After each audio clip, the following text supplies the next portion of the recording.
Oh, it's very plasticky. I can't leave this. I have to change it.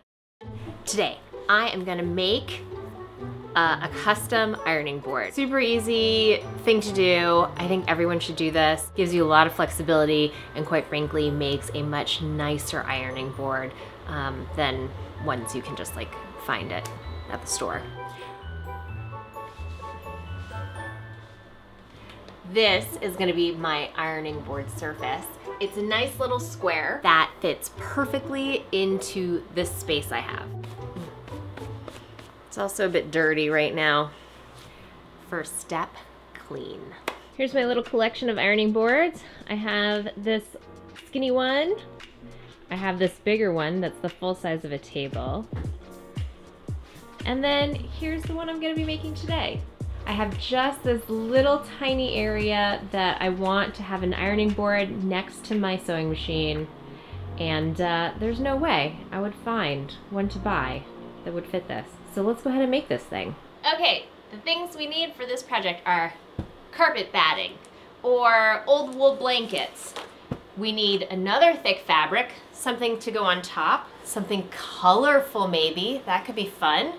You need staples and a staple gun. You also need the wood. I mentioned the wood, but you want some kind of like thick plywood. I'm using plywood that's very thick to me. I think it's about 3/4 of an inch thick. Let me measure. Just kidding, not quite 3/4. Whatever's in between 5/8 and 3/4. It's a 30-second, you know, those building people, they like 30 seconds.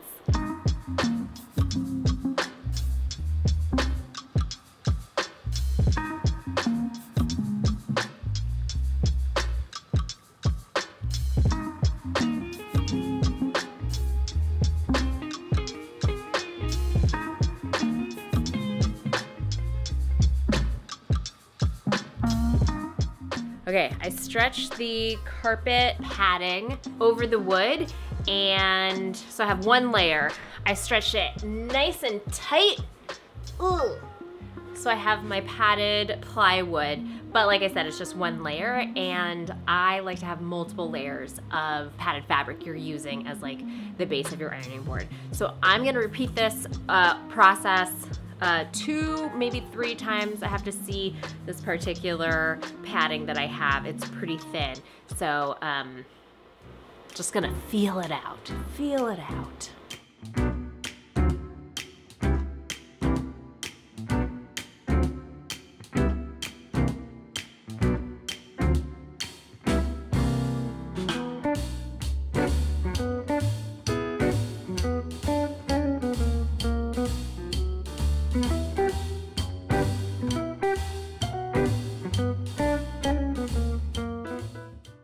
Okay, I just finished with 2 layers of the carpet padding. You can see I've got the 2 layers on here.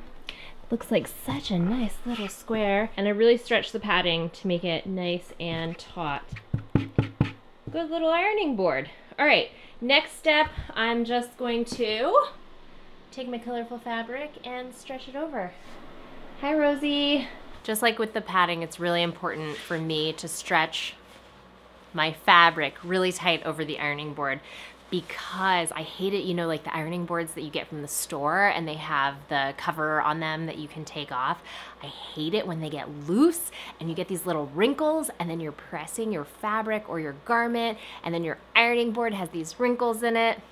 It's not for me, not my cup of tea. So I'm using a nice sort of like, I don't know, heavyweight, reminds me of canvas. It's an upholstery fabric from IKEA. Remember when IKEA used to sell fabrics? Maybe they still do. And I'm gonna stretch this and staple this just like I did the other 2 layers.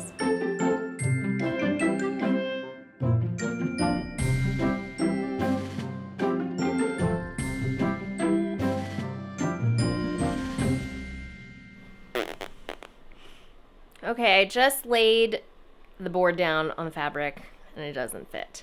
I really don't like having seams in my ironing board or like bumps or ridges or anything, so I gotta find another fabric. Okay, I found an option this light blue cotton. It's fine. It's not quite as fun as the other print, but it'll have to do because I want to finish this project now.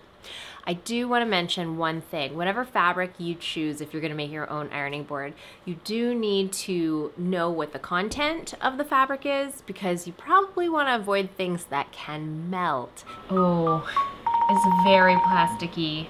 So I like to stick to 100% cotton, or I suppose you could use wool. All right, now let's go finish this thing. Gotta finish it.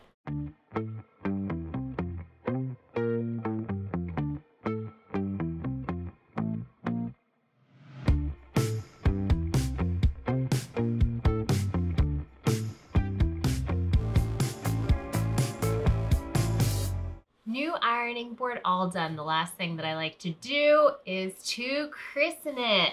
I love to come in with a hot iron and just press the fabric.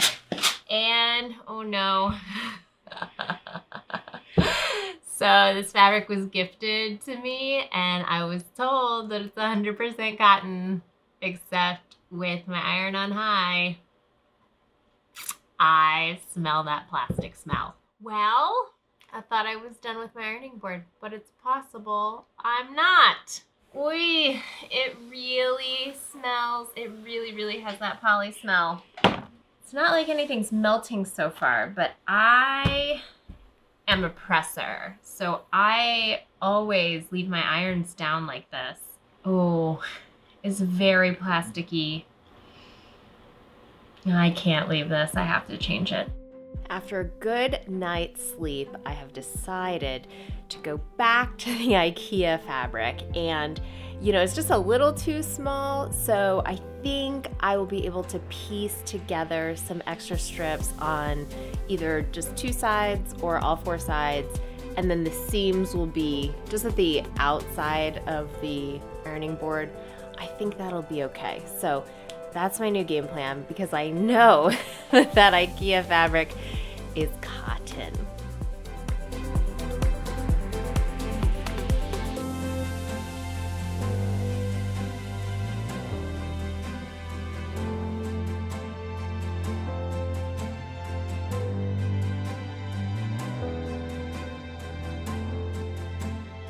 I got 4 strips to make my fabric bigger, and luckily I only needed to add 2, 1 to each short end. And now my fabric is big enough to stretch over the ironing board, and the seams are at the edge, so I won't have any weird bumps or seams in my actual ironing surface. So let's rip off the old fabric and attach the new one because I'm really excited to use my cute little ironing board.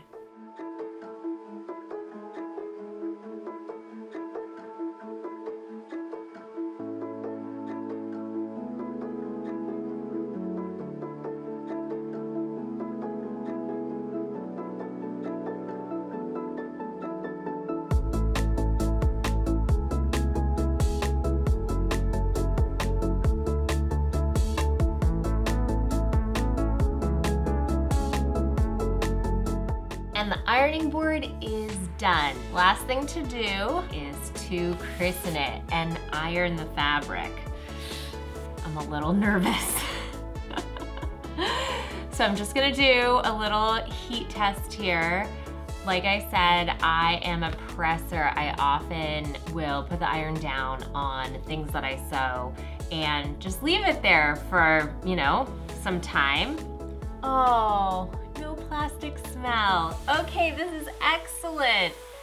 So happy.